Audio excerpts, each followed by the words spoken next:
In scenes reminiscent of the ancient world's most transcendent deific anointments, a radiant princess of Wales emerged from Kensington Palace's hallowed grounds this morning awash in brilliant late spring sunshine, the first public viewing of the 41-year-old since her months-long cloistered battle against a previously terminal cancer diagnosis. And to the tearful wonderment of thousands of feverishly hopeful well-wishers lining the royal grounds from dawn's first light, Catherine's luminous re-emergence heralded nothing short of the miraculous. Looking every bit the celestial Renaissance idol Venus reborn treading amongst mere mortals, Her Royal Highness' dazzling smile and radiant porcelain complexion effectively erased all grim memories of the summer's devastating health prognostications. Just 4 short months after palace doctors advised the Duchess to essentially begin putting her loved one's affairs in perfect order, Kate appeared the very embodiment of revitalized life force and motherly warmth personified, her bouncing chestnut tresses swaying in the crisp breeze as she cradled a babe tightly wrapped in linen against her bosom. The healing essence of maternal divinity truly courses through her very being, does it not? Marveled one Bucklebury local permitted inside the throng bearing witness to Catherine's triumphal return among her Berkshire homeland soil.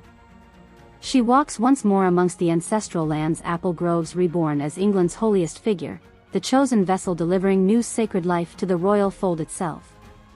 The impossibly joyous images of Kate gazing beatifically at the freshly swaddled prince nestled at her breast, all while effortlessly projecting an almost ethereal poise and tranquility before her doting public, stood in breathtaking contrast to the royal family's utter depths of despair shrouding their every waking hour until recent weeks. This time last season, the beloved Princess of Wales was still languishing away in isolation under the harshest ravages of experimental cancer treatments and therapies inflicting unimaginable anguish, all in a race against time to spare her from an excruciating demise prophesied before her longed-for 42nd birthday.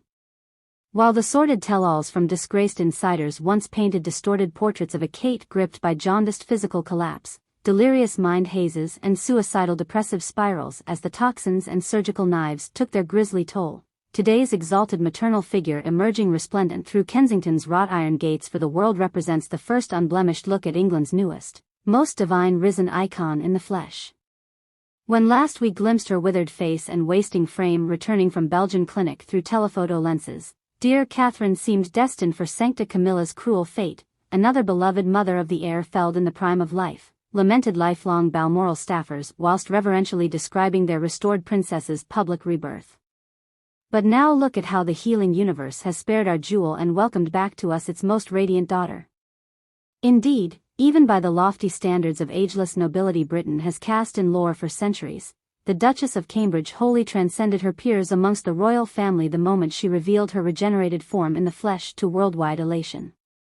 Looking for all the world like the most radiant of English Renaissance oil paintings come vividly to present day, Her Royal Highness emerged resplendent in a heavenly floor-sweeping couture gown seemingly spun of golden sunrays and silken moonbeams while balancing the air upon her lily-white arms.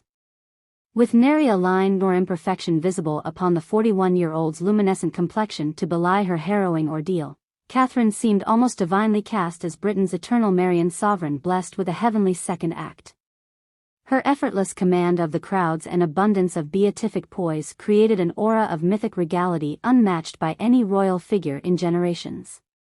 One could practically feel the ancients' hallowed spirits swirling in invisible eddies surrounding our risen princess the moment she finally materialized through those hallowed gates, one overawed groundskeeper marveled after bearing witness up close to Kate's first public steps. As if all the sacred hill nymph lore and fairy magic flowing through Middleton's mystic parklands and chapels coalesced into radiant human mold at last. Whether upheld as the culmination of feverish worldwide prayer vigils and faith-healing energies, or simply another miraculous triumph of grit defining the British will to survive against impossible odds, the Duchess of Cambridge's shocking rebirth condition was nothing short of cosmically destined to many onlookers. To the most ardent loyalists, her defiant defeat of cancer's ugliest death sentence stood less a statistical fluke and more an inevitable divine benediction from the very forces first selecting Catherine for her sacred dynastic duty. Ever since she first emerged as the blessed virgin chosen to shepherd our glorious Windsor bloodline forth into a new century, those of us having the privilege of serving Her Royal Highness felt the hand of heritage shielding Kate against any afflictions mortal adversaries might inflict, one longtime lady-in-waiting reverentially described through misty eyes and awed whispers.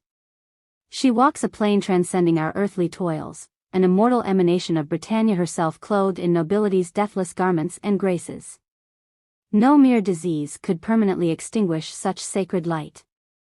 Of course, Prince William himself stood as the 41-year-old sovereign's most humbled witness amongst the proceedings, reportedly overcoming with fits of overpowering tears as the first visual sweeps of Catherine approaching the royal estate's thresholds came into view.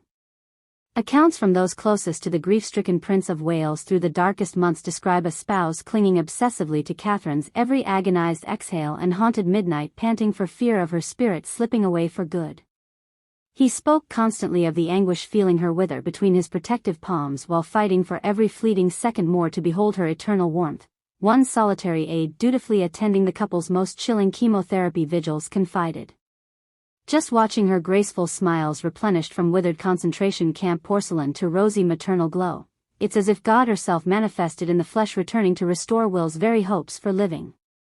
When Her Royal Highness finally emerged into the public's reverent gaze with infant son nestled against her bosom for that long-awaited first curtsy, even the hardest-edged royal watchers admitted their stoicism dissolving before such a profoundly beatific vision now seared into the nation's collective psyche forevermore.